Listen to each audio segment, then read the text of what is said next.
अध्यक्ष महोदय, शून्यकाल में कल रात्रि 12 बजे नीरा मैडम और मंगल कालिंद्रा का झगड़ा हो गया।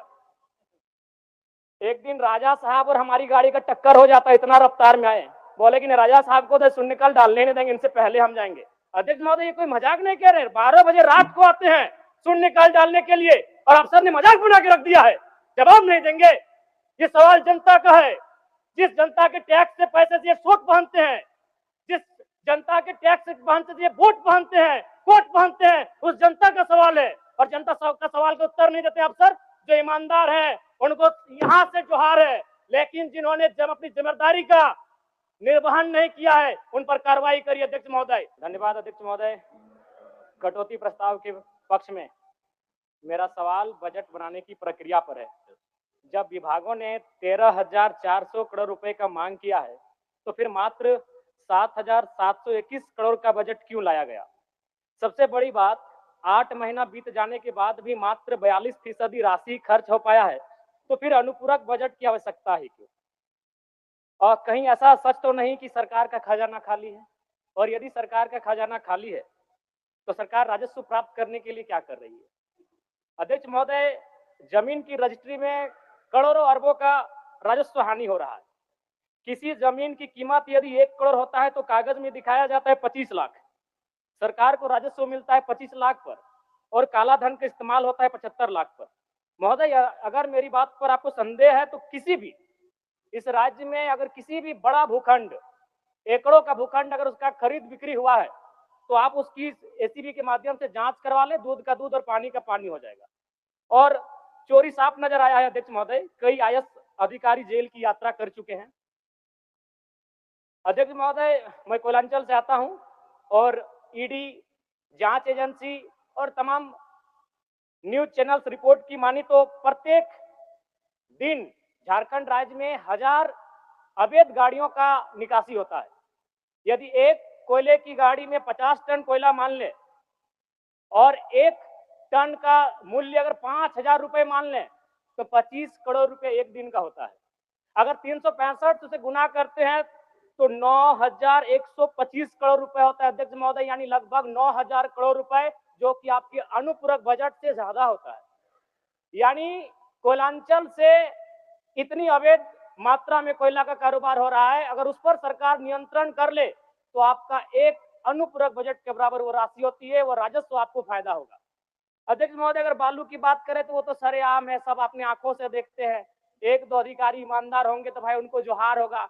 बाकी अगर कोई भी बालू ट्रैक्टर, विशेषकर ट्रैक्टर से बालू की ढुलाई होती है तो हमें लगता है एक बालू गाड़ी 3-4 थाना क्षेत्रों से पार होता है और कोई थाना प्रभारी ऐसा नहीं है जिसका मंथली पर महीने का इनकम 3 लाख से 5 लाख रुपए केवल अवैध बालू से हो रहा है।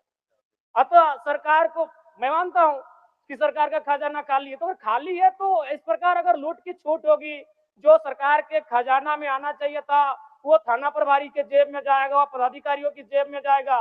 तो इसी प्रकार हम लोग छात्रों से कलेक्शन करेंगे अध्यक्ष महोदय। अब इसको भी झूठ मत कहिएगा, अखबार में दिया था कि जैक ने 35% 10th और इंटर का शुल्क बढ़ाया।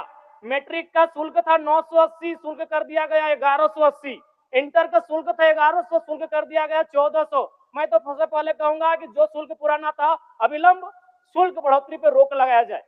अध्यक्ष महोदय, आज छात्रवृत्ति नहीं मिला है छात्रों को।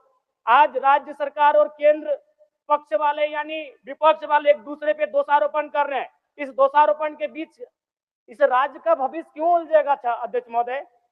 आज 2 वर्षों से छात्रवृत्ति नहीं मिल पाई है, इसका निराकरण होना चाहिए।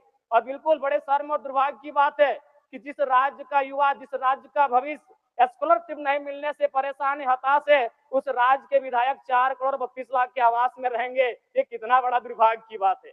आज आंदोलनकारी लगातार अपनी आवाज को बुलंद कर रहे हैं, जिन्होंने अपने लहू से इस राज्य को सींचा, अपने खून से इस राज्य को बनाया, आज जो 3,500 का पेंशन प्राप्त कर रहे हैं। और जिस राज्य के मंत्री 6 करोड़ के आवास में रहेंगे और उस राज्य के आंदोलनकारी सम्मान नहीं पाएंगे जिन्होंने लहू से राज्य बनाया है, ये अभी दुर्भाग्य का विषय। अध्यक्ष महोदय, अध्यक्ष महोदय, चाहे मान्य सदस्य सबको एक्स्ट्रा टाइम मिला, इसमें संक्षिप्त करिए आप। चलिए ठीक है। अध्यक्ष महोदय, बड़े सौभाग्य से हम 2 मंत्रियों के बीच में आते हैं 32 और 34 दोनों साथ बैठे हैं, हमेशा यूं ही साथ बैठे, हमारी शुभकामनाएं। एक ही कुर्सी में बैठे हैं और दोनों के बीच हम आते हैं 33। एक बार भी मंत्री महोदय मेरे विधानसभा में गए नहीं। क्यों नहीं गए? योजना ही नहीं है। इनका दोष नहीं है। मेरे विधानसभा में कोई नई योजना, किसी के विधानसभा में मंत्री पद का कार्य क्या है? सिर्फ अपना विधानसभा नहीं होता है, कम से कम साल भर हो चुका है, एक विधानसभा तो इनको विजिट करना चाहिए था, अपने पड़ोस के जिले को तो विजिट करना चाहिए था। तो ये तो सच्चाई है अध्यक्ष महोदय। दूसरी बात, आलिम फाजिल की परीक्षा जैक द्वारा संचालित होती है, किंतु वर्तमान में सहायक आचार्य की नियुक्ति में प्रमाण पत्र की वैधता को खत्म कर दिया गया है। और सबसे महत्वपूर्ण बात अध्यक्ष महोदय, जैसा कि अखबार के माध्यम से हम सभी ने पढ़ा कि विभाग सवालों का उत्तर नहीं दे रहा है। अध्यक्ष महोदय, शून्यकाल में कल रात्रि 12 बजे नीरा मैडम और मंगल कालिंद्रा का झगड़ा हो गया।